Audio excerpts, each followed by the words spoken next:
민재야, 잘할 수 있지? 아무데나 기웃거리지 말고 늘 매사에 침착하고 빨간불 파란불에 흥분하지 말고. 걱정 마. 잘할 수 있다니까 진짜. 시작이 어려운 주린이가 걱정되신다면 대한민국 주린이집 이베스트 투자증권. 네, 안녕하세요. 염승환 이사입니다. 2022년 7월 1일 이슈체크 시간이고요. 제가 이제 아마 한 달 후에 8월 1일부터 이제 저희 그 개인 채널을 오픈을 하게 됐고요. 네. 아무튼 근데 이게 뭐 저는 이제 방송으로 계속 전달을 해드리겠지만 너무 힘드시죠. 너무 힘드실 것 같고, 그러니까 참 저도 답답하고요. 오늘도 시장 보면서 좀 너무한다. 우리나라 시장 참 외국인이 너무 믿기도 하고, 예. 뭔가 이게 어느 정도 다 반영된 악재들이라고 생각을 했는데도 잘 안 되네요. 돌아가면서 급락 나오죠. 뒤늦게 2차 전지가 망가져 버렸고, 2차 전지 망가지면서 그렇다고 뭐 반도체가 올라가는 것도 아니고요.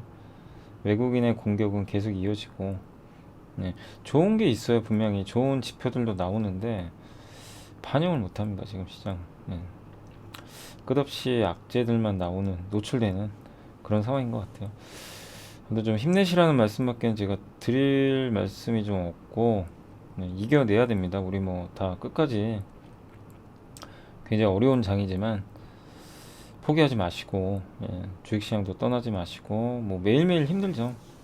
예, 오늘도 막 장중에 2300 깨버리고 힘든데 좀 잘 이겨내야 될 것 같아요. 예.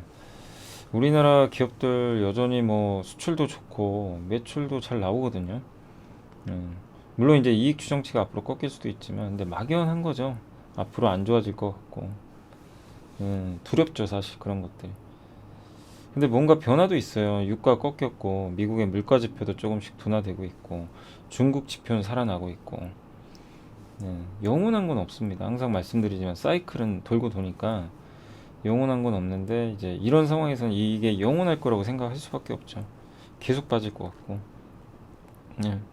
그래서 뭐 바닥 어디다 이거를 뭐 저도 모르고 뭐 맞출 이유도 없고요. 사실 여러분도 맞추실 필요는 없고, 다만 그때도 말씀드렸지만 뭐 지금 2300까지 온 상황이잖아요. 너무 많이 빠졌는데, 이 상황에서 그때도 한번 말씀드린 대로 2700, 600, 500 이런 구간은 분명히 좀 그 비중을 늘릴 구간이지 줄일 구간은 아니라고 여전히 좀 생각을 하고 있습니다.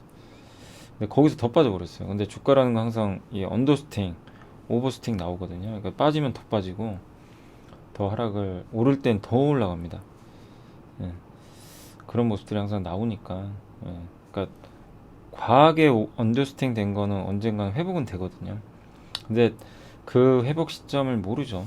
예, 몰라서 되게 힘든 것 같고, 오늘 아침에 또 저희 당사의 윤재 센터장님도 3% 가셔가지고 얘기를 하셨는데, 예, 여전히 뭐 주식 좀 사는 쪽으로 말씀을 하시긴 하시더라고요.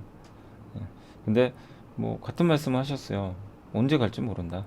예, 다만 지금 팔 구간은 아니다. 저도 어쨌든 거기에 뭐 당연히 동의를 하고 있고, 예, 다만 빨리 회복되길 바라는 마음인데, 지금 7월 첫날인데 첫날부터 이렇게 좀 분위기가 안 좋아서 답답합니다. 예, 그래서 좀 기운 내시라는 말씀밖에 제가 드릴 말씀이 없네요. 또 송구스럽기도 하고, 예, 언제쯤 이렇게 또 분위기 좋을 때 한번 가벼운 마음으로 방송할 수 있을지 좀 그렇고, 예, 그리고 아침에 이제 3프로에서 그 김동환 소장님도 그 얘기를 하시더라고요. 뭐 저는 제가 PB는 아니죠. 전 PB는 아니고, 예, 저야 뭐 증권사에 소속은 돼 있지만 뭐 남의 계좌를 맡아서 제가 하는 사람은 아니지만 그런 거는 같아요. 예, 김프로님 말씀대로 안 좋을수록 뭐 안 좋을수록 자꾸 보이면 더 욕먹겠죠. 더 욕먹고 그럴 수 있지만 그게 최소한의 또 예인 것 같고, 그죠? 예, 그러니까 안 좋으니까 도망 다니고 그냥 회피하고 그런 거보다는 욕은 먹더라도 끝까지 함께 하는 게 저도 맞다고 생각합니다. 사실 저도 요즘에 이렇게 시장이 너무 안 좋으니까 뭐 사실 그렇죠. 3% 나가기도 되게 싫어요. 솔직히. 예. 뭐 누가 나가고 싶겠어요. 지금 상황에서. 예. 아침마다 그냥 급 나가고 있으니 방송에서 전달하는 것도 막 힘이 너무 들어요. 예. 그잖아요. 예. 그렇지만 그게 또 저의 이제 저는 또 예의라고 생각하고 당연히 또 저의 책임이라고 생각하기 때문에 예. 그러니까 제가 이제 방송에서 그런 것들을 또 만약에 장 안 좋다고 회피하는 거는 무책임하다고 저도 생각을 합니다. 그래서 오히려 좀 안 좋을수록 예, 그러니까 보기 싫으시더라도 좀 이해해 주시고 예, 끝까지 제가 하는 일은 끝까지 좀 벗어나지 않게 정보 계속 전달은 해드리도록 하겠습니다. 그리고 많은 분들이 그때도 말씀드렸지만 여전히 이게 뭔가 좀 주식 투자의 방법론이 좀 정해지지 않은 것 같아서 그런 것들은 뭐 좀 정리가 되는 대로 언급을 한번 해드리도록 하겠습니다. 아무튼 어제 설명드린 대로 그 재무제표, 그러니까 적어도 이거예요. 매출액, 뭐 영업이익, 예, 뭐 당기순이익, PER, 그죠? 그 정도 알아야죠. 그게 증가하는 건지 어떤 추세인지 과거에는 어땠는지 안정적으로 돈을 버는 회사인지 그거랑 사업보고서 보고 뭐 하는 회사냐, 이 회사의 주력은 뭐고 어떤 산업에 속해 있냐, 그럼 그 산업이 지금 성장하는 건지 안 좋은지 경쟁은 치열한지 예, 이런 거를 다각도로 좀 판단해야 되고 오래 걸리진 않아요. 예, 그렇게 오래 걸리진 않습니다. 그렇게 하고 이제 뭐 전환사채라든가 이런 게 좀 있는지 리스크는 있는지 살펴보고 그리고 보고서나 그 다음에 신문 같은 거 보면서 지금 산업이 어느 방향으로 흘러가는지 예, 어떤 트렌드인지 이런 것들을 큰 어떤 물줄기는 알고 있어야 돼요. 예, 그래서 우리가 그런 정보들을 얻는 거죠. 그 정보를 얻어서 2차적 사고를 해야죠. 그냥 그렇구라가 아니라 그걸 받아서 한 번 더 머릿속에서 필터링을 해가지고 끄집어내야죠. 그렇게 해서 이제 투자를 하는 거죠. 그리고 그런 투자라는 게 오늘 사서 내일 오르는 게 아니라 진짜 심지어 3년 후에 오르는 경우도 있고요. 3년 동안 반토막 나다가 그런 경우도 있어요. 어떤 분이 애플 주가를 올려놓으셨더라고요. 어떤 분 저도 봤는데 아니 뭐 지나놓고 보니까 되게 쉽잖아요. 애플도 한번 보시면 애플도 한번 봐보세요. 지나놓고 보면 별것도 아니에요. 그냥 사서 아무것도 안 하면 이렇게 많이 벌었어요. 결론은 사실 그래요. 애플을 한번 보시면 결론은 사서 아무것도 안 했으면 떼돈을 벌었습니다. 근데 애플을 이게 가장 옛날 수치가 요건가요? 요거 여기서밖에 안 나오는데 2011년도 이제 그때 삼성 갤럭시하고 이제 경쟁할 때인데 한번 그때 미국 신용등급 강등 여기서 한번 있었다가 여기서 주가가 한 2배 가까이 튀어버립니다. 근데 어떻게 돼요? 다시 반토막 나요. 2배 갔다가 천하의 애플이 반토막 났어요. 스티브 잡스가 아마 이때 어딘가 좀 죽지 않았나요? 그리고 나서 반토막 났다가 또 갑니다. 한 1년 정도 가요. 또 폭락해요. 주기적이에요. 그리고 한 1년 못 가요. 그리고 또 급등. 2018년도에 58달러에서 35까지 한 30% 폭락해 버리죠. 이 큰 회사가 이렇게 또 폭락을 하고요. 또 V자 반등 나오고. 그러다가 이제 코로나 터지기 전에 또 어마어마한 랠리. 그러니까 우리가 애플을 생각하면 우리 머릿속엔 애플은 이런 그림이잖아요. 이렇게 계단식으로 이런 그림이에요 사실. 근데 그건 아니고요. 실제 주가는 이렇게 굉장히 거칠었어요. 엄청 거칩니다. 그래도 애플은 성장했기 망정이지 이렇게 갔잖아요. 어떤 기업들은 그게 아니라 이렇게 가다가 이렇게 그냥 망가진 것도 있죠. 이게 이제 넷플릭스 같은 거, 메타 플랫폼, 그죠? 이런 기업도 이게 망가져 버렸죠. 그래서 어렵죠. 투자라는 게, 주식 투자라는 게 무작정 홀딩해야 됩니다. 이렇게는 안 되는 것 같아요, 진짜. 단 이런 과정을 또 견뎌야 큰 수익은 나요. 그러니까 우리가 되게 쉽게 얘기는 하지만 장기 투자로 돈 버는 건 정말 쉬운 건 아니에요. 이 과정을 견딜 수가 있어야 되거든요. 사실 삼성전자도 마찬가지고, 삼성전자도 지금 완전 독립국이 돼버렸는데 그냥 처참해요.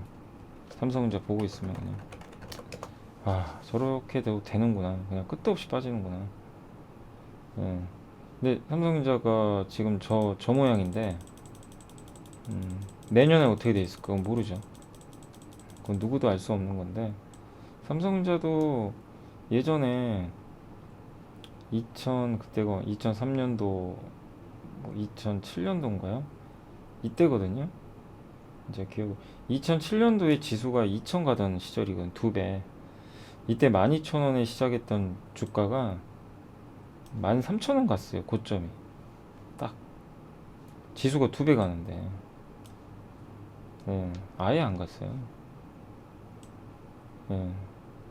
그리고도 안 갔어요. 2008년 금융위기, 2009년도 좀 잠깐 반등, 아예 왕따주였어요. 삼성전자는 그땐 투자하면 바보 소리 들었어요.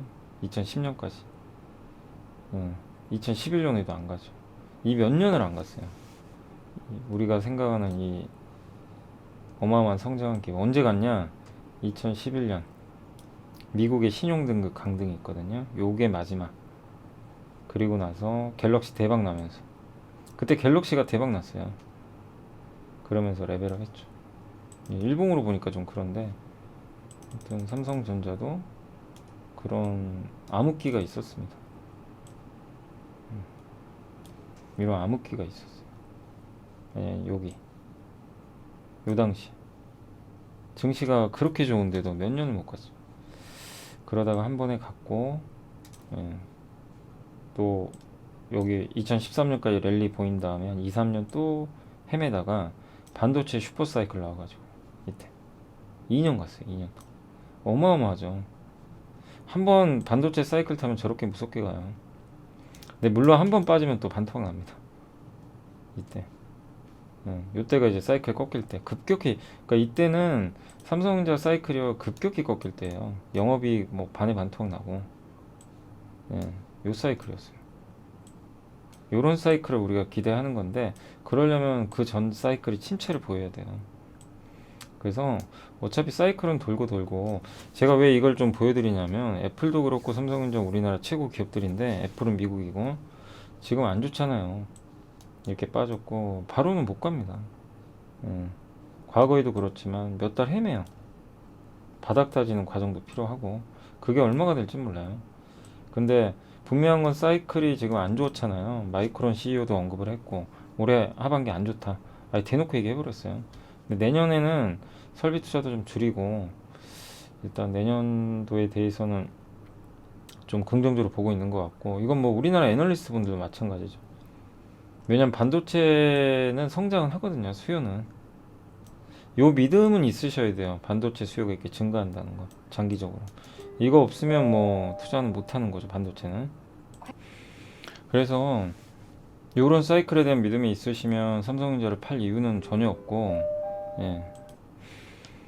결국 그리고 이제 수요 공급은 예전에는요 이렇게 수요가 증가하죠. 그럼 공급이 뒤따라 이렇게 갔어요.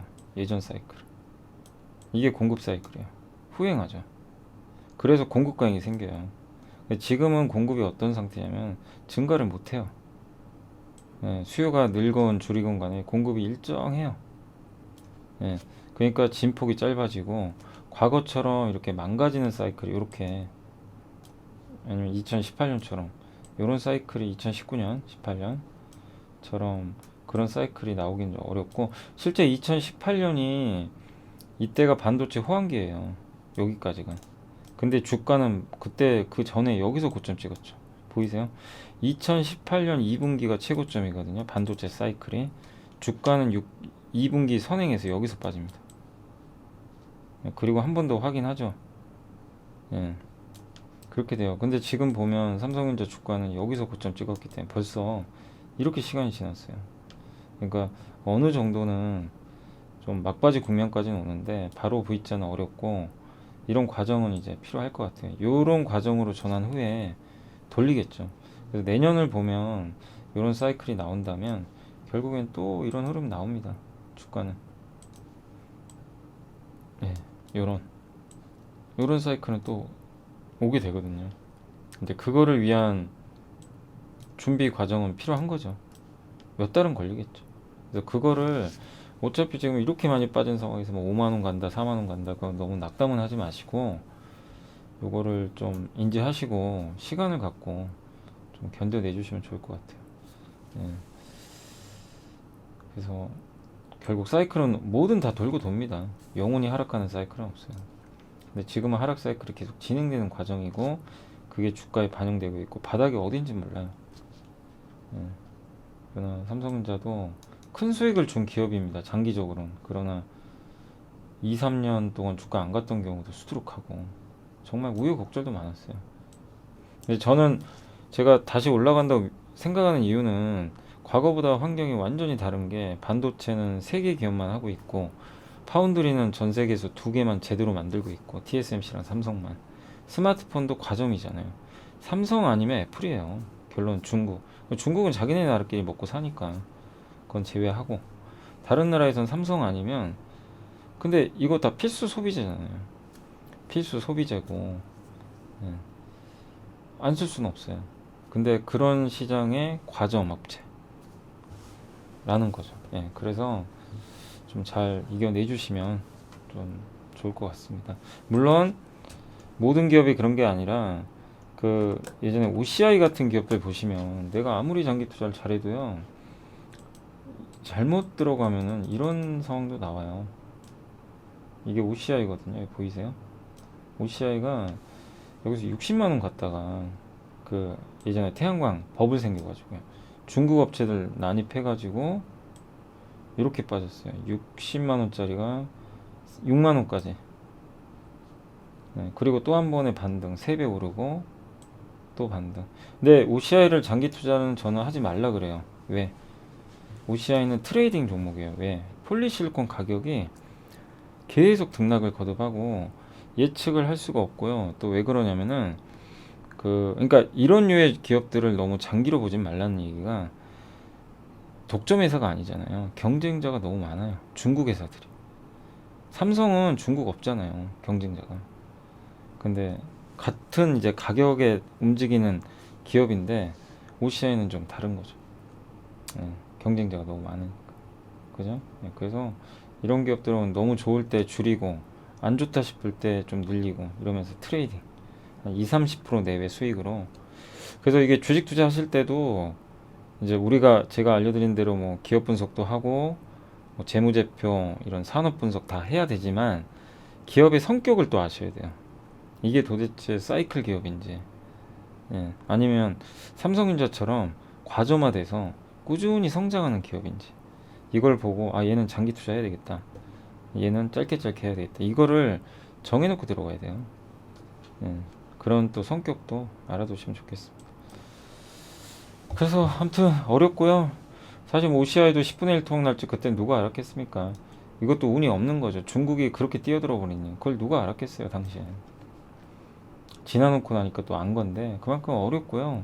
운도 따라야 되고 투자라는 것도 예, 힘든 과정이니까 너무 여러분들이 그러니까 저도 굉장히 좀 죄송스러운 항상 마음이고, 근데 여러분들도 여러분 스스로에 대해서 너무 자책하지 마시고 예, 여러분이 잘못한 거 아닙니다.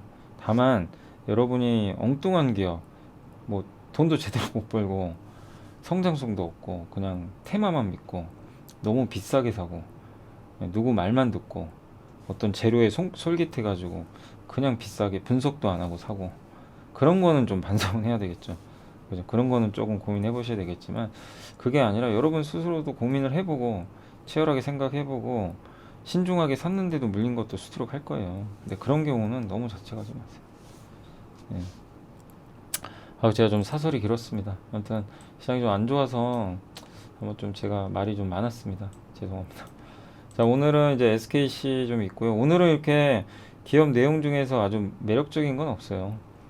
네, 근데 이제 제가 업데이트는 좀 해드려야 될 것 같아가지고 그런 기업들 위주로 설명해 드릴게요. 크래프톤, LG엔솔, LG화학, 토비스, 하나솔루션, 그 다음에 드라마, 자동차, 글로벌 친환경차 데이터, 그 다음에 국내 경기와 중국 경기, 그리고 요거 이제 건설사 최근에 주가 강한데 거기에 대한 멘트고요.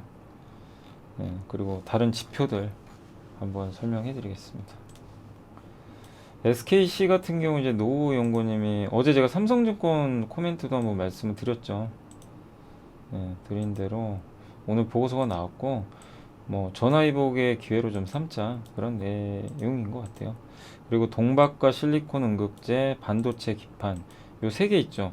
이 세 개가 이제 앞으로 SKC의 먹거리고요. SKC 같은 경우 필름 사업을 팔아요. 그렇기 때문에 이제 이 세 개. 동박은 지금 돈 벌고 있고 세계 1등 될 거고 실리콘 응급제는 2024년, 글라스 기판은 25년부터입니다. 그러니까 먹거리들을 잘 만들어 놨어요. 이런 부분은 긍정적이죠. 그래서 뭐 단기론 동박, 중단기는 실리콘 응급제, 그다음에 중장기로는 반도체 기판. 실리콘 응급제는 이제 2차 전지 응급제에다 좀 소량 첨가하는 거죠. 그걸 첨가하면 성능이 좋아집니다. 그리고 최근에 LG엔솔 때문에 2차 전지가 완전히 폭삭했는데, 아무튼 지금 투자 재원도 많이 확보돼 있고, 지금 이런 우려가 있어요. 인플레와 조달 비용 증가 때문에 투자를 재검토하지 않을까. 근데 결국 돈이 없는 기업은 투자 철회를 할 수도 있죠. 만약에 이제 인플레나 이런 조달비가 올라가니까. 근데 SKC는 적어도 그러진 않을 것 같다. 왜냐, 투자 재원이 많이 있어요. 이번에 필름 사업도 매각을 하기 때문에. 그래서 기회로 삼자 그런 내용이고, 크래프톤은 지금 좋다는 아니고 목표 주가 낮췄고요. 2분기 실적도 별로 안 좋다고 합니다. 어제 NC도 그랬죠. NC가 어제 뭐 각종 IR을 했나 봐요. 제가 딱 보니까 IR 했던 것 같고 2분기 실적 기대치가 완전히 낮아졌어요. 그래서 급락했던 것 같고, 크래프톤도 2분기 별로 안 좋다고 합니다. 그래서 어제 폭락. 근데 이 회사는 이제 내일이 아니고 그 하반기죠. 한 가을경에 칼리스토 프로토콜 요거를 내놓은대요. 요 기대감은 있어요. 이게 이제 우리나라 게임 업체들이 드디어 콘솔로 가요. 콘솔은 온라인, 그러니까 PC나 모바일로 하는 게 아니라 거기서 하는 거예요. 콘솔 게임은 그 플레이스테이션 아시죠? 이렇게 게임기, 뭐 엑스박스나 플레이스테이션 같은 게임기로 하는 게임이 있습니다. 그걸 콘솔 게임이라 그래요. 그 콘솔 게임에 들어가는 게임을 만든 거죠. 그래서 이 시장이 엄청 커지고 있어요. 그래서 워런 버핏도 거기에 관련된 회사 하나 인수했죠. 블리자드. 지분 투자했죠. 그리고 퍼도 낮아져서 저평가돼 있다. 이런 내용이고. 자, 그리고 이제 LG엔솔 같은 경우는 목표 주가를 낮췄고요. 그 이유는 제가 봤을 때는 요게 좀 커요. 두 가지 악재인데 실적은 2분기에 좀 별로 안 좋을 거예요. 요겁니다. 미국 애리조나 공장 투자 재검토. 근데 이게 취소된 건 아니고, 투자비를 좀 절감할 수 있는 생산 설비라든가 판가에 아마 루시드나 거기 있는 기업들 루시드하고 어디죠? 하나 더 있는데 그 회사랑 좀 협상을 하고 있는 것 같아요. 그 공장이거든요. 거기에 납품할. 근데 그거를 좀 가격을 더 비싸게 해서 전가하려고 하는 거 아닌가. 협상을 하고 있는 것 같아요. 그래서 어쨌든 투자를 재검토한다, 뭐 포기하는 쪽은 아닌 것 같습니다. 그리고 한 가지 더 악재가 7월 27일 날, 예전에 이거 한번 말씀드렸던 것 같아요. 7월 27일에 6개월 보호해수 물량이 해제됩니다. 이게 이건 예정된 거예요. 999만 주가 출회가 돼요. 그래서 총 주식수 대비 4.3%라 그 어떤 안 좋은 이벤트죠, 이거는. 요거 나올 때까지는 주가 오르기가 좀 현실적으로 쉽지 않습니다. 이거 이제 물량이 나오고 난 다음에 주가 올라가겠죠. 그래서 그건 조금 염두에 두시고, LG화학도 좀 잘 분위기 진짜 좋았는데 아쉬운 게 뭐냐면 요거 때문에 애리조나 갑자기 돌발 뉴스가 나와가지고 투자 심리가 완전히 꺾여가지고 실적은 괜찮대요. 좋은데 저 부분이 약간 주가에 부담으로 작용했습니다. 반영은 됐는데, 그래서 요게 좀 해소돼야 될 것 같아요. 미국 애리조나 공장 투자 재검토 요 리스크가 좀 완화되면 LG화학 다시 올라갈 것 같고, 다만 당분간 좀 가긴 조금 어려워요. 그래서 양극재 기대는 하지만 저 어떤 뉴스, 악재성 뉴스가 조금 이제 그 해소될 때 그때 이제 투자들 또 들어오겠죠. 그래서 그걸 조금만 지켜보시면 좋겠습니다. 토비스는 예전에 공부했던 거죠. 이제 카지노, 슬롯머신 아시죠? 거기 들어가는 이제 모니터 만드는 회사고, 자동차 그 디스플레이, 자동차 타면 요새 계기판, 내비게이션 이런 쪽에 들어가는 디스플레이를 만들고, 카지노 산업은 요새 회복세죠. 카지노 모니터 교체 주기가 3년마다 있대요. 이거 그러면 이제 2019년에 많이 교체를 해가지고 올해부터 아마 교체를 많이 할 것 같아요. 뭐 자동차용 시장 성장 기대되고, 서천에 2천억 규모 자동차용 디스플레이 증설을 공시했습니다. 올해 흑자전환 할 것 같아서 한번 기대감이 있고요. 그 다음에 요즘에 가장 떠오르는 기업 중에 하나가 하나솔루션. 요새 보고서 계속 쏟아지죠. 오늘도 나왔고 목표 주가 올렸고요. 내용은 다 아는 내용이고요. 태양광, 그러니까 그 하나솔루션을 긍정적으로 보는 건 그동안 태양광 회사들이, 그러니까 폴리실리콘이 좋았어요. 그동안 여기 보시면 이게 OCI가 만드는 거죠. 이걸 원료로 해서 이걸 만들거든요. 웨이퍼랑 모듈. 요런, 그러니까 웨이퍼를 가지고 이제 태양 전지를 만드는 건데, 이제 최종적으로 모듈 만드는 회사예요. 이 하나솔루션이. 근데 이거는 가격이 전혀 못 올라갔죠. 여기서 보이세요? 이거 못 올라가는데 원재료는 이렇게 올랐으니 적자나죠. 그래서 적잖아요. 하나솔루션이 지금 원재료는 저렇게 올랐는데. 근데 이게 아마 증설을 많이 할 거예요. 폴리실리콘이. 그러면은 원재료 비용은 완화되면서 아마 하나솔루션도 조금 실적은 개선되지 않을까. 올해 4분기부터 흑자전환 할 걸로 기대를 하고 있습니다. 그런 내용이니까 좀 참고해 주시고요. 그래서 올해 4분기는 한번 기대해보고, 그리고 이 회사는 태양광 발전소까지 운영을 해요. 다운스트림 폴리에서 그다음에 셀 모듈 만들고 태양 전지 만든 다음에 발전, 요걸 하는 회사가 하나솔루션입니다. 그래서 충분히 좀 매력은 있다라고 말씀을 드리겠고, 요건 뭐냐면 기사를 한번 보여드릴게요. 제가 요거는 한번 제가 이게 요걸 왜 보여드리냐면은 페로브스카이트라고 우리 한번 공부해봤죠. 기억나실지 모르겠는데 엊그저께 한번 우리 공부했잖아요. 페로브스카이트, 꿈의 전지, 태양 전지.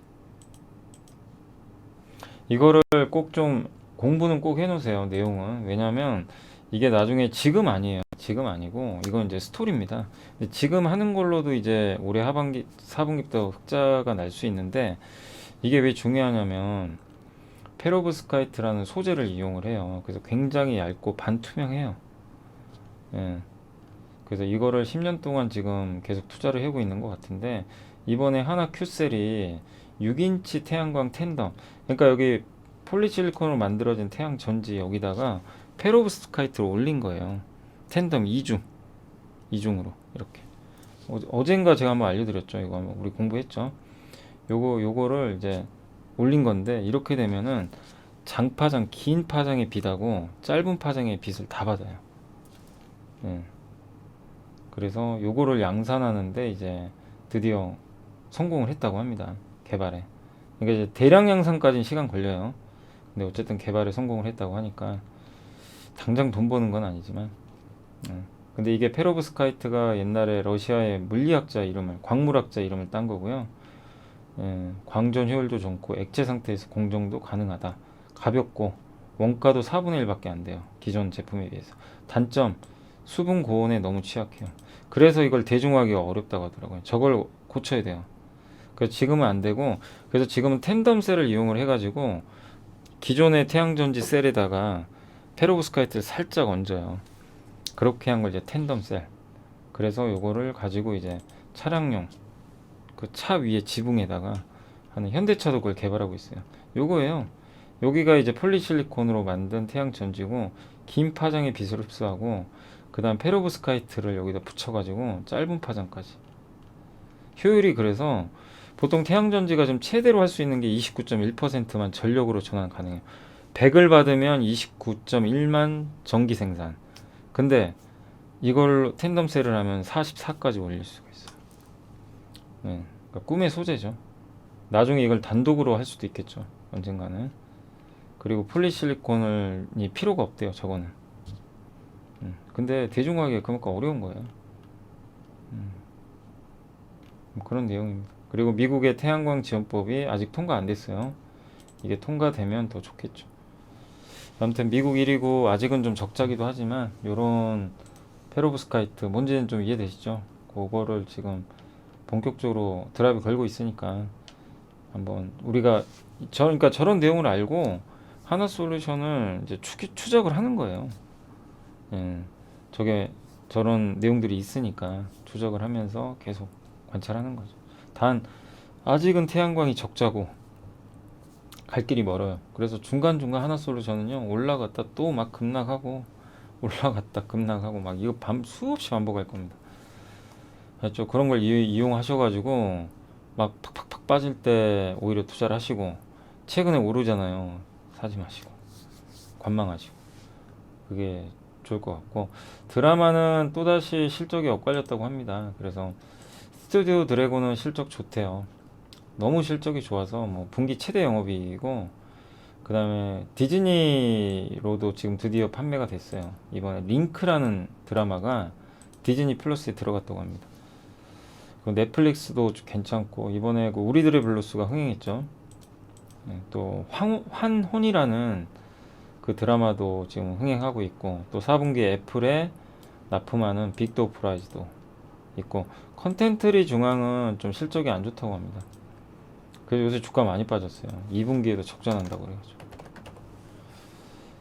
그래서 최근 왜 그러냐면 2년 동안 15개 회사를 인수하다 보니까 그 회사들이 가지고 있는 작품들 있잖아요. 이런 거 다 삼각해요.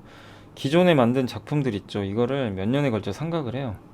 왜냐 드라마도 처음 나올 때랑 2, 3년 후에는 가치가 다르잖아요. 그래서 그 가치만큼 감가상각을 해요. 우리 기계장치 감가상각 하는 거 기계장치 100억짜리 샀는데 5년 후에는 그 가치가 당연히 떨어지잖아요. 그래서 매년 5년이면 20억씩 1년에 20억씩 비용 처리를 해서 떨궈버려요. 그게 감가상각인데 드라마도 똑같이 하는 거예요. 드라마도 상각을 해요. 그런 식으로 100억짜리 드라마면 내년에는 20억 같이 깎고 내후년에 20억 더 깎고 5년 후에는 0으로 만들죠. 가치를. 감가상각. 근데 그렇다고 해서 그 드라마 가치가 사실 0은 아니지만 이제 비용을 다 떨어내요. 근데 5년 후에 예를 들면 중국에 그 드라마를 팔아버렸어요. 그럼 100% 수익이에요. 그냥 꽁돈 들어오는 거예요. 네. 요새 그래서 스튜디오 드래곤이 중국에 많이 팔았잖아요. 그래서 이익이 좋아요. 근데 이 콘텐츠리 중앙은 이런 부분이 좀 있다는 거. 네. 이 2분기에도 좀 적자가 전망되는 건 좀 이런 부분 때문에 워낙 인수한 회사들이 좀 많다 보니까 좀 그렇다라고 생각하시면 되겠습니다. 영화 관객 수는 좀 긍정적이고 그래서 범죄도시 2로 인해선 좀 돈을 많이 벌 것 같습니다. 아무튼 양사의 공통점은 하반기 글로벌 영향력을 확대한다는 거고요. 스튜디오 드래곤은 더 빅도어 프라이즈, 콘텐츠리 중앙은 이태원 클라스 그 드라마를 리메이크한 이제 만든 로폰기 클라스가 일본에서 방영된다고 합니다. 그런 좀 내용이 있고 그리고 넷플릭스는 다행히 아시아 투자는 늘린다 그랬어요. 근데 문제는 비싸요. 기업들의 주가가 싸진 않아요.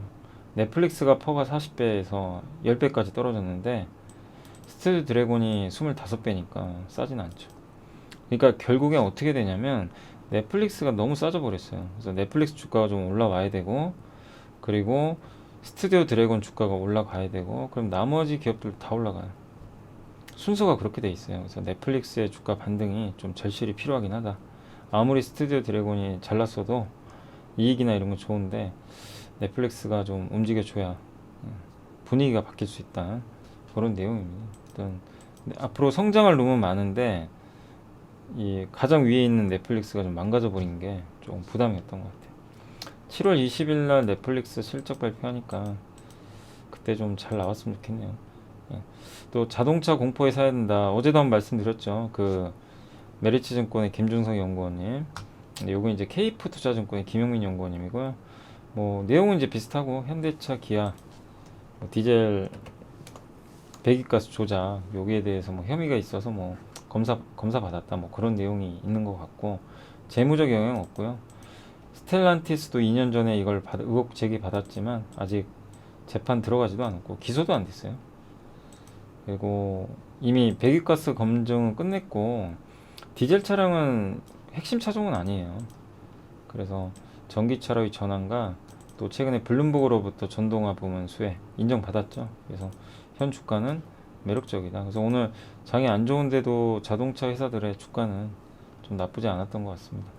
현대차가 이렇게 보시면 한 번씩 보시면요, 이게 현대차가 과거에도 좋은 뉴스 나오면 주가가 오히려 빠지고요, 나쁜 뉴스 나오면 오히려 올라요. 왜냐면 미리 움직여서. 그래서 여기도 실적 좋았었거든요. 1분기 주가 빠졌죠. 그리고 원자재 및 물류 비용 인상에 대한 우려 극대화. 안 좋을 때인데 올라갔고. 기아도 비슷합니다. 이번에도 이제 안 좋은 뉴스지만 오히려 안 좋은 뉴스일 때는 올라갔던 경우들이 많았던 것 같아요. 실적 좋을 때는 오히려 안 가고. 약간 좀 반대로 가는 그런 성향이 있는 거죠. 왜냐면 이제 먼저 선반영 되는 게 좀 있어서 그런 것 같아요. 자, 그리고 이제 2차 전지 데이터인데 글로벌 전기차는 비중은 12.5% 정도. 데이터만 어느 정도인지만 감을 잡아 놓으세요. 그러니까 전 세계 자동차 중에 12.5%가 이제 전기차가 판매되는 거예요. 미국 전기차는 7.7, 미국은 상대적으로 너무 낮고, 근데 저렇게 전기차 판매 비중이 좀 많이 올라간 건 중국 때문입니다. 중국이 비중이 26%가 넘어요. 그러니까 약간 착시 효과예요. 사실 중국 제외하면 아직은 전기차는 대중화된 건 아닙니다. 유럽하고 중국 빼면. 미국이 좀 늘어나야죠. 그리고 한국은 8.8%. 수소차는 존재감이 없고요. 아직은. 너무 시장이 작아서 그래요. 그리고 현대 기아의 친환경차는 81% 증가했고 비중은 8.5%까지 늘어났습니다. 전기차 출하량은 CATL이 뭐 여전히 압도적 1위고 LG엔솔이 2등인데 감소했어요. 그리고 SK온이 오늘 주가가 이렇게 빠질 건 아닌데 유가 떨어지고 또 배터리 안 좋다고. 이게 배터리 좋을 땐 가지도 않고, 그죠? 그러니까 안 좋은 것만 골라서 막 요즘에 해석하니까. 근데 분명히 이제 SK 이노베이션도 그 얼마 전만 해도 정유로 많이 오르긴 올랐어요. 그때 한번 말씀드렸죠. 정유 때문에 가는 것 같다. 그래서 한 24만 원까지 갔었는데 이제 요새 정유주 다 폭락해요. 또 정유주 폭락, 2차 전지 폭락하니까. 근데 분명한 건 데이터는 괜찮아요. 점유율은 늘어나고 있습니다. 삼성 SDI는 일단 48%로 성장률도 괜찮습니다. 그리고 LFP 배터리는 오히려 점유율이 떨어지고 NCM 배터리가 더 많이 채택된 것 같고, 이게 전기차 월별 판매 증가율인데 확실히 꺾이죠. 그래도 50% 이상이에요. 여전히 고성장하고 있고 전기차 비중은 점점 늘어납니다. 현대 기아의 이제 점유율인데, 아무튼 전기차 점유율 조금씩 우상향은 하고 있습니다.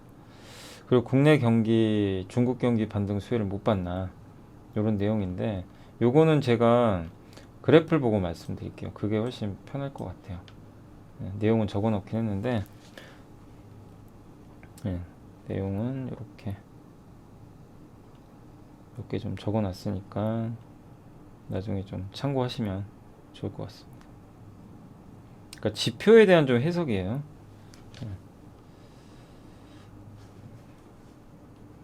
자, 그래서 중국의 그 공급자 배송 시간이 이렇게 다시 회복되고 있고요. 물류난이 완화되고 있다는 거예요. 뉴욕 연은의 공급망 차질 지수도 개선되고 있고, 요거는 당연히 물가에 안정적인 영향을 줍니다. 그리고 구매 가격 지수라고 있어요. 중국 구매자 관리 지표 중에 구매하는 그러니까 기업마다 구매 관리 담당자가 있잖아요. 자재 같은 거. 그 사람들 대상으로 설문조사 한 거예요. 그게 PMI고, 거기서 구매 가격 지수라고 있어요. 이게 지금 꺾여요. 보이시죠? 주황색 선이.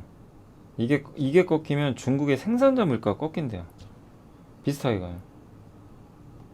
중국의 생산자 물가 지수가 꺾이잖아요. 미국의 소비자 물가가 같이 꺾입니다. 나중에. 이게 되게 중요한 지표예요. 그래서 요게. 그러니까 우리가 지금 요즘에는 보면 뭐 안 좋은 거밖에 안 보이지만 찾아보면 이렇게 좋은 지표들도 있어요. 뭔가 바뀌는. 여기에도 주목을 해야죠. 안 좋은 것만 생각할 게 아니라. 그리고 여기 우리나라 경기 선행지수 이 주황색 선 보이시죠? 살짝 틀었어요. 진짜 요거 진짜 살짝 틀었습니다. 11개월 만에. 보통 이렇게 경기 선행지수 돌리면 주식시장도 올라가는 경우가 많거든요.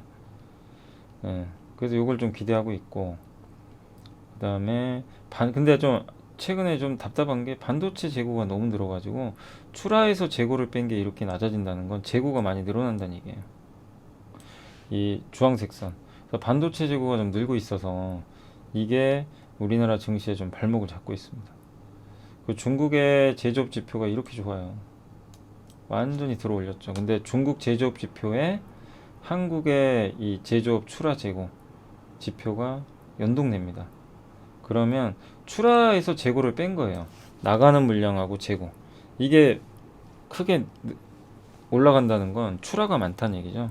출하가 많으면 제품이 잘 팔린다는 얘기예요. 근데 이게 터닝하기 시작했어요. 한국도. 그래서 굉장히 긍정적이에요. 그 중국이 지방정부가 이렇게 돈을 많이 풀었어요. 특수채권, 인프라 투자. 이렇게 풀면 7, 8월에 투자가 늘어납니다. 이걸 보면 나쁘게만 볼 건 아니라는 거죠. 우리 한국의 제조업 경기도 그동안 극도로 좀 안 좋았지만 반전될 수 있는 뭔가가 지금 있어요. 근데 전혀 반응을 안 하고 있죠. 지금 시장은 이런 거보다는 안 좋은 것만 계속 그냥 밀어붙이는 것 같고. 그러니까 요거를 이걸 제가 왜 보여드렸냐면, 그냥 막연히 뭐 좀 버텨야 됩니다 이거보다도 이렇게 좋아지는 데이터들이 있어요. 근데 이게 어느 순간에 갑자기 시장에 반영이 돼요. 그러니까 좀 우리가 비관적인 시장이지만 이런 긍정적인 데이터를 보면서 좀 기다려보자, 그런 내용입니다. 마이크로는 다올투자증권의 김양재 연구원님이 그동안 강세 전망을 내세웠던 CEO도 수요 예측을 반영해서 만만한 증설 계획 조정을 언급을 했다고 하고요. 네, 그래서 요게 아무튼 재고 조정 얘기를 좀 꺼냈어요. 수요 예측. 실제로 원래 되게 낙관적인 사람입니다, 마이크로는. 그리고 올해 이익을 15%나 감익해버렸어요. 네, 근데 반영했어요. 이미 주가는 연초 대비 30% 이상 하락이고 PBR도 1배. 하이닉스 이미 깨졌고 주가는 6개월 선행합니다. 그래서 올해 4분기부터 반등할 걸로 봅니다. 4분기부터 반등할 수도 있고요. 모르지만 어쨌든 이런 데이터만, 안 좋은 데이터들이긴 하지만 이것 때문에 뭐 비중을 줄일 필요는 없다. 선반영은 했다, 이렇게 보시고. 오늘 이제 건설주가 요새 강한데 그 코멘트인데요. 현대, 대우, 삼성, 요게 이 세 개가 유독 강해요. 왜죠? 네옴시티 기억나시죠? 예전에 현대건설 제가 공시 보여드렸죠. 기억나시죠? 네옴시티 그 터널 공사 따냈다고. 그 네옴시티가 이제 사우디에서 하는 건데 기대감이죠. 그리고 원자력 발전을 하잖아요. 이 두 개 회사는, 현건, 대우는. 이게 이제 같이 연동이 돼 있어요. 그래서 체코, 두코바니 이게 입찰이 시작이 되고 이걸 좀 따내지 않을까 하는 기대감이 있는 것 같아요. 근데 아직 몰라요. 이건 원전 따낼지 안 따낼지 아무도 모르고요. 사우디 네온 프로젝트도 하는데 시간이 많이 걸려요. 이거 하는데 당장 뭐 되는 건 아닙니다. 근데 이거는 그러니까 저는 이 의견에 전적으로 공감해요. 냉정하게 봐야 된다. 이것만 믿고 그냥 무조건 이제 건설주 빅 사이클 온다, 이게 아니라 뭐 단순 재료석 상승인지 모르겠지만 이것만 가지고 너무 흥분해서 추격하지 말자. 2분기 실적을 확인하자. 그래서 지금은 단지 해외 건설주에 대한 이런 막연한 기대감으로 올라간 거니까 절대 쫓아가지 마시고. 요새 현대건설 같은 것도 좀 올라갔잖아요. 근데 저는 저 의견에 공감을 합니다. 쫓아가는 거는 좀 무리가 있습니다. 이 안 좋은 장에. 나중에 시장이 좋을 땐 얘는 빠질 수도 있어요. 아셨죠? 그래서 오히려 좀 지금은 조심하시고, 차라리 이 기대감이 없는 GS건설하고 DLNC는 이쪽 기대감이 없어요. 아직은. 그래서 그쪽이 전 더 낫다. 이럴 게 없죠. 기대도 안 했기 때문에. 그리고 어차피 이제 하반기에 그런 이제 건설 대책들이 나올 거니까 오히려 또 자재비도 떨어지고 있고, 그래서 GS건설이나 DLNC 아니면 중소형 건설사가 지금은 더 낫지 않을까. 저도 그렇게 말씀드리겠습니다. 그리고 요건 지표인데 중국의 PMI가 이렇게 터닝을 하면은 미국도 따라간대요. 나중에 바로 가는 건 아니에요. 시차가 있다고 합니다. 중국은 벌써 돌렸고요. 이때 코로나 때 이미 중국 검은색이 먼저 돌리고 한참 있다가 미국도 터닝했죠. 요럴 것 같아요. 그러니까 미국도 좀 빠지다가 나중에 돌리겠죠. 그리고 나서 중국이 어느 시점에 꺾일 거고, 이런 시차를 기대하시면 되겠고, 아까 PMI 지표 우리 봤잖아요. 여기 중국 제조업 PMI가 확 올라가는 거. 공급자 배송. 예. 그래서 제조업 PMI도 최근에 제조업 PMI 실제 올라갔죠. 중국도 올라갔고. 좋은 지표들은 보이는데 주가만 정말 답답하네요. 지금 딱 그런 상황인 것 같습니다. 요거는 2000년 이후에 경기 침체 기간의 코스피 움직임인데 KB의 그 이은택 연구원님이 쓰신 자료에 있는 거예요. 그래서 경기 침체 3분의 2 부근에서 주식 매수를 시작하면 맞았대요. 과거로 보면 경기 침체가 3분의 2 정도 됐을 때 그 날짜들입니다. 옛날에 2000년 IT 버블 터지고 2001년 9월 17일, 그 다음에 이때는 이제 코로나, 이거는 이제 금융위기 때니까 좀 특수한 경우고, 2020년 코로나 때. 근데 과연 지금이 만약 내년 1, 2분기까지 경기 침체가 이어진다면, 올해 1분기부터 경기 침체에 들어간 것 같아요. 미국은 이미 1, 2, 3, 4 내년 2분기까지가 침체라면 6개 분기니까 올해 4분기 전후가 주식 타이밍이다. 그러니까 7, 8, 9까지는 그냥 박스권이에요. 올랐다 내렸다. 근데 이런 내용이 맞으면 좋죠. 지금은 아무도 기대도 안 하잖아요. 올라가는 것조차도. 근데 경기 침체가, 이은택 연구원님 얘기는 뭐냐면, 경기 침체가 주식을 팔 게 아니라 살 타이밍이다. 경기 침체는 오히려 이런 얘기를 했어요. 이것 때문에 주식을 팔아야 된다는 논리가 아니라 오히려 경기 침체가 오면 주식을 살 고민을 해야 된다. 근데 바로 사는 게 아니라 경기 침체가 언제 끝날지를 좀 미리 예측을 해서 그 3분의 2 지점, 그래서 지금 한 올해 4분기로 보고 있는 것 같아요. 살 타이밍을 잡아가는 시기다. 그래서 올해 4분기면 10월부터입니다. 근데 뭐 꼭 10월부터 해야 된다 이게 아니라 그런 논리 같아요. 근데 이것도 무조건 맞는다라고 생각하시면 안 돼요. 이 세상에 정답은 없습니다. 근데 그럴 수 있다는 겁니다. 그래서 좀 어쨌든 4분기가 되더라도 우리나라 시장이 좀 좋아졌으면 좋겠네요. 근데 중간중간 이렇게 갈 거예요. 만약에 이게 맞아도요, 어떻게 가냐면 반등 나와요. 한 번은 나와요. 그리고 다시 밀려요. 보통 이렇게 한 몇 달 가요. 그리고 가는 거예요, 보통. 보통 그렇게 갑니다. 장이 상승할 때는. 이런 거는 안 나와요. 이런 V자는. 왜? 돈을 안 풀기 때문에. 그게 좀 차이점이고, 요거는 지금 이제 2020년 2분기에 돈 풀어가지고 기준금리 인하해서 경기를 부양할 때고, 이때 주식이 좋았고, 그 다음에 이제 기준금리는 동결한 상태에서 물가가 오릅니다. 경기가 확장, 주식 좋았죠. 근데 지금은 약간 이제 여기가 좀 지나가는 국면인 게, 물가는 너무 올랐는데 경기가 꺾이는 거죠. 그래서 주식에 되게 불리한 시기고, 스태그플레이션. 그 여기 지나면, 올해 하반기가 지나면 인플레 고점이 지나간대요. 올해 하반기에.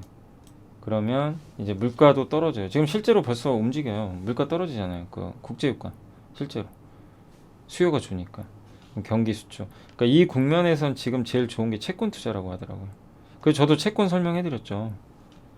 그래서 지금은 채권이 가장 좋고 그 다음이 주식입니다. 그러니까 주식도 아까 이은택 연구원님 의견하고 비슷해요. 이분은 이제 4분기를 얘기해 주셨는데 지금부터도 괜찮죠. 좋은 게 있으면. 뭐 1분기 일찍 산다고 뭐 이상한 것도 아니고 기업마다 다르니까. 결국엔 이 사이클로 보면 채권 사이클이 한번 지나고 미국이 금리를 좀 낮추는 시기는 내년입니다. 내년인데 주가는 먼저 가거든요. 6개월. 그렇게 보면 이것도 어떻게 보면 올해 4분기 요 정도가 또 될 수도 있어요. 그렇게 보면 많이 남지는 않았어요.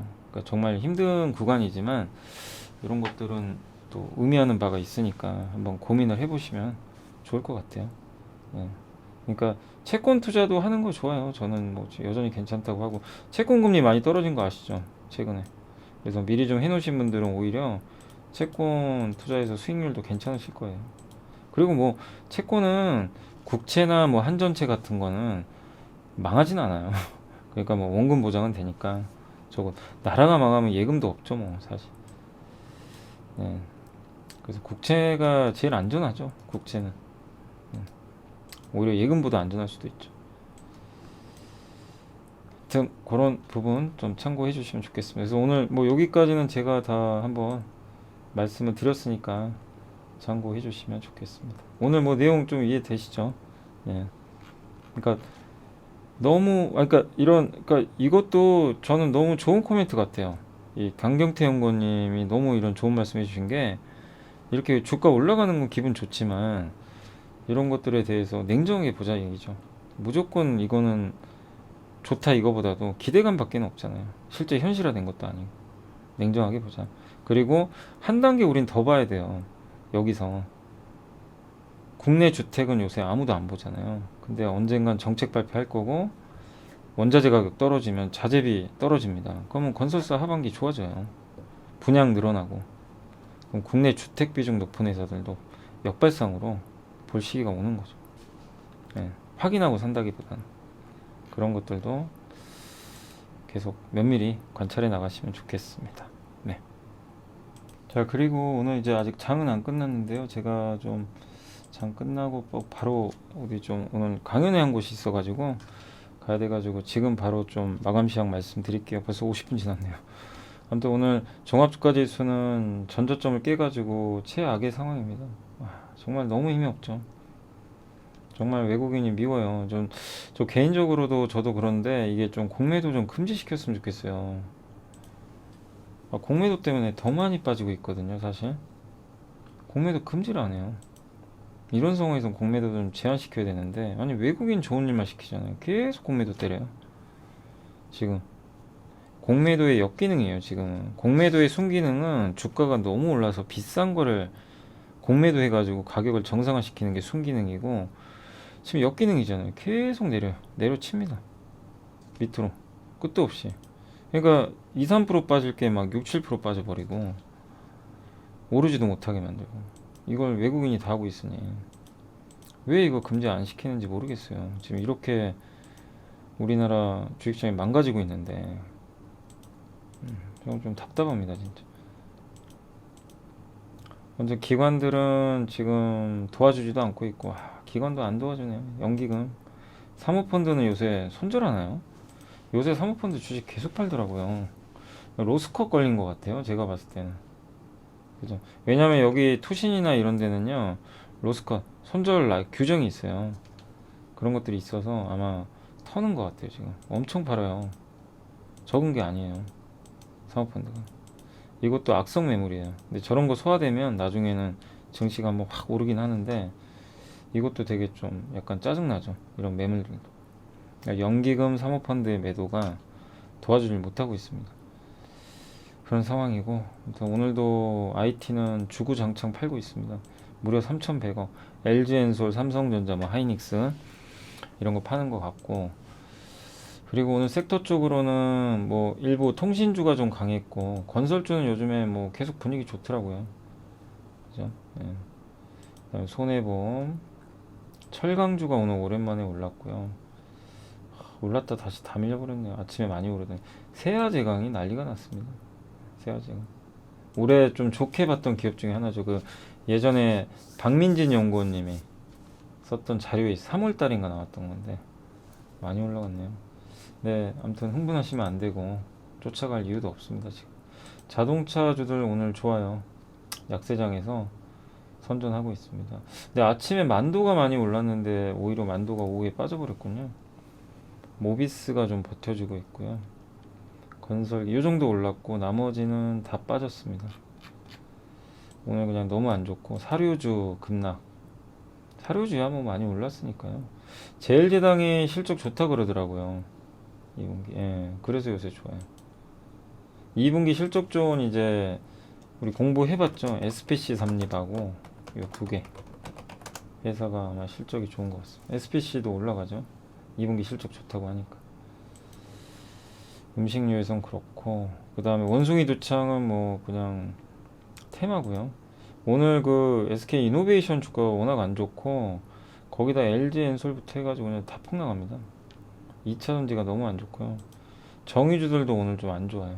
예, 다 안 좋고, 유가 빠지니까.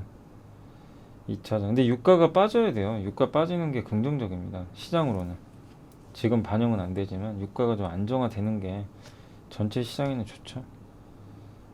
인플레를 완화시키니까. 오늘 2차전지가 오늘도 아주 고욕입니다. 안 좋아요. 오늘도 지금 CIS가 무려 12%, SK 아이테크놀로지 10%, 신흥 SEC, 뭐 상신 EDP, 어제 좋은 보고서 나와도 안 되고, LNF 뭐 난리가 아니네요. 너무 심하게 패네요. 그렇게 뭐 지금 LG가 투자 처리한 것도 아닌데. 그리고 반도체 역시 좀 안 좋고, 인터넷 대표죠. 오늘도 추가 조정입니다. 오늘은 카카오가 망가지네요. 그리고 화장품은 그 중국 아시죠? 중국 리스크가 좀 생긴 거. 그래서 어떨지는 모르겠는데 오늘 아무튼 그래서 안 좋습니다. 그래서 오늘 FNF인가요? 그 기업 엄청 빠지더라고요. 호텔신라하고. 그게 조금 그렇고, 음원 음반주도 엔터주도 오늘 좀 아무래도 안 좋죠. 이쪽도 하이브가 또 빠져버렸고, 해운주 뭐 임플란트부터 해가지고, 임플란트도 오늘 안 좋아요. 근데 덴티움은 잘 버티네요. 덴티움은 되게 잘 버티고, 바텍이 좀 많이 빠졌고요. 수소차도 오늘 안 좋고,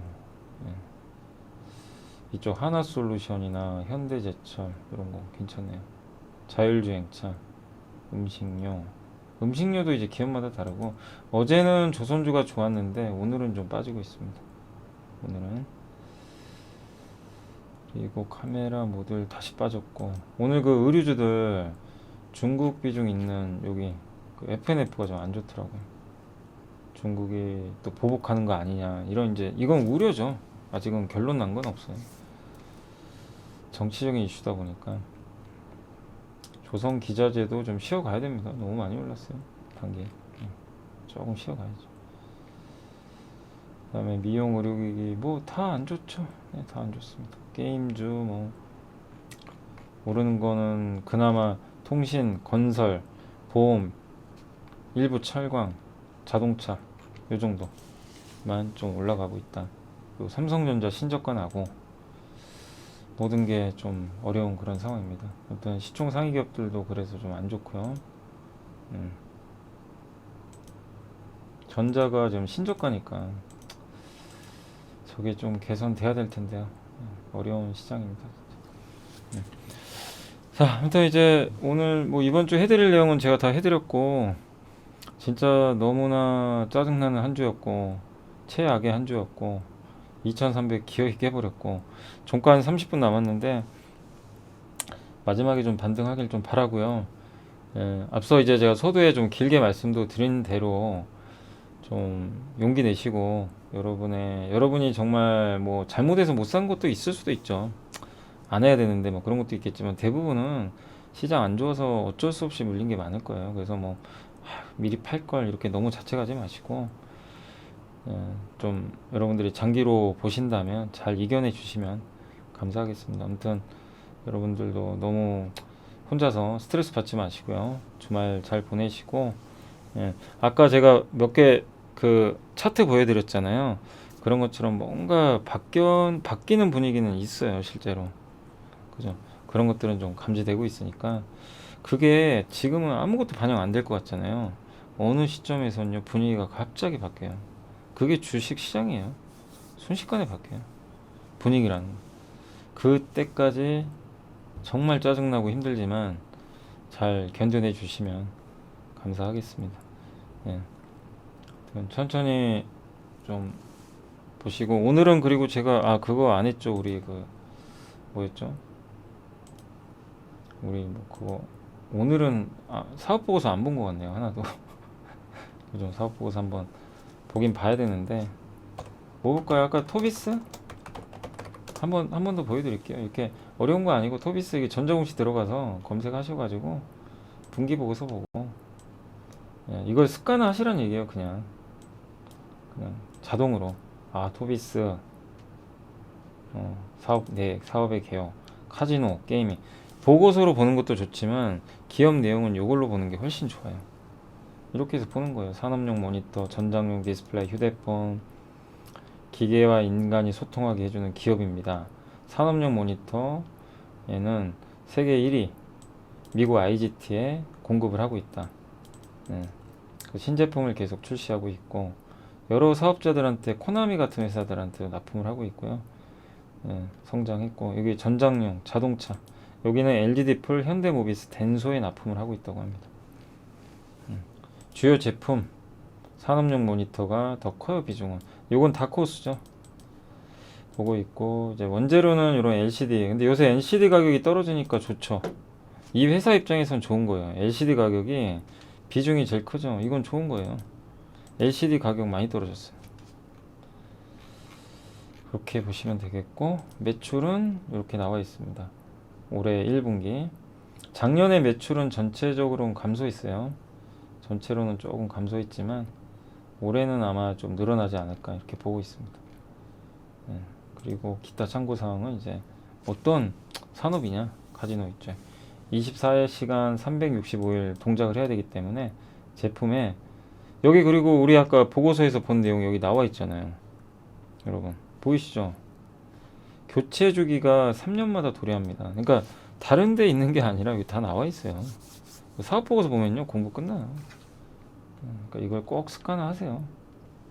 하시고 그다음에 산업용 모니터 시장 한번 읽어보시고 꼭 한번 읽어보시면 좋겠고 그러니까 내가 만약에 토비스라면 투자하고 싶다 그럼 적어도 이걸 읽고 하시라는 거예요. 이거 읽고 지금 재무제표 어떻고 PER은 몇 배고 앞으로 좋아질지 트레이딩을 할지 장기 투자할지 이걸 고민하는 거죠. 산업은 어떻고 과점되는 근데 이건 과점 산업이에요. 과점돼 있어요. 경쟁은 치열하지 않아요. 코텍이 경쟁사고 세계 1, 2등을 다퉈요. 토비스와 코텍이 경쟁사고 그리고 제일 중요한 게 카지노잖아요. 카지노는 앞으로 좋아질 수밖에 없죠. 왜? 코로나 때문에 영업을 못했으니까. 그럼 이거는 오케이. 자동차도 이쪽에 이제 앞으로 전장화 디스플레이가 많이 들어가니까 좋아질 거고 이것도 좋아질 수밖에 없는 거죠. 그죠? 두 가지로 봤을 땐 좋은데 다만 그동안 적자를 봐가지고 좀 실적은 그렇게 좋진 않아요. 근데 3년마다 교체 주기가 돌아오는데 올해가 그 시점이다. 그러면 좋아질 가능성. 그렇지만 100% 확신은 못하니까 분기 실적 나오는 거 보고 더 살지 말지는 결정하겠다. 일부를 사고 분기 보고서 그러니까 8월에 실적 발표할 거예요. 그때 한 번 더 확인해서 더 들어갈까 말까 고민하면 돼요. 그렇게 하면 돼요. 한 번에 100%를 살 수가 없는 게 어떻게 될지 모르니까 그런 걸 보면서 이제 토비스를 더 늘려갈지 그거는 그때 가서 결정하면 됩니다. 그렇게 하시면 돼요. 이런 식으로 하시고 마지막으로 이제 우리가 볼 건 재무제표로 뭐 문제 없는지 한번 보시고 그 다음에 자금 조달. 요게 좀 너무 많으면 부담은 되는데 잠깐만요. 요게 좀 물량 부담이 있는지는 모르겠네요. 잠깐만요. 미상환 전환사채 2011년 끝났네요. 근데 끝났는데 이게 왜 있죠? 없어요. 미상환 전환사채 없습니다. 한 주도 없어요. 한 주도. 네, 없어요. 이거 깔끔합니다. 미상환 전환사채 한 주도 없고 주주는 이렇게 돼 있고 관계 회사들이 이렇게 있습니다. 비상장 회사들이 좀 많네요. 요 경영하는 회사들이 좀 중요합니다. 이게 연결로 반영되니까. 근데 자회사들은 실적이 좋진 않네요. 달리안 현대 요게 좀 실적이 안 좋은 것 같습니다. 9억 정도 손해 본 거. 99억? 요런 거는 이제 회사에 한번 전화를 해서 물어보세요. 궁금하잖아요. 도대체 이게 뭐 하는 회사냐? 주담한테 딱 전화하셔가지고 이게 손실이 좀 꽤 큰 편이거든요. 100만, 1000만, 99억입니다. 당기 순이익. 지분율 100%. 이게 어떤 회사인지 한번 이제 전화해서 또 문의하시면 됩니다. 물론 여기 주석에 찾아보면 또 나오기도 해요. 여기 이쪽에 주석 쪽에 연결 재무제표 주석에 찾아보셔도 되는데 가장 좋은 거는 그냥 회사에 한번 전화해서 물어보시고 주식 담당자하고 이렇게 전화로 또 소통하시는 것도 좋아요. 그래서 저는 그걸 좀 추천을 드리고 싶습니다. 아무튼 이렇게 오늘 한번 봤습니다. 어떤 건 어렵지 않잖아요. 이렇게라도 꼭 해주시란 얘기입니다. 어려운 건 아니니까. 금방 읽거든요. 아시죠? 자, 아무튼 오늘 고생하셨고 저는 다음 주 월요일 날 또 그때는 좀 제발 시장이 좀 올라가서 웃었으면 좋겠습니다. 아무튼 다시 한번 이번 한 주 고생하신 거 정말 너무 고생하셨고 다음 주에 좀 뵙도록 하겠습니다. 늘 좀 죄송스럽고 아유 뭐 제 이렇게 시장 안 좋으면 어쩔 수 없어요. 저도 뭐 죄인이 될 수밖에 없어요. 그냥 회피하지 않고 여러분들하고 끝까지 좀 소통하고 뭐 욕을 먹더라도 방송하면서 계속 좀 전달해 드리겠습니다. 아무튼 항상 너무 감사드립니다. 다음 주 월요일 날 뵙겠습니다. 감사합니다. 손이 진짜 많이 가니까요. 뭐 아무나 막 주워 먹지. 감정 조절도 안 되지. 뒤를 따라서 우리를 몰려가지. No, no, no, no, no. It's really hard. 해외 시장이 어려운 주린이가 걱정되신다면 대한민국 주린이 집 이베스트 투자증권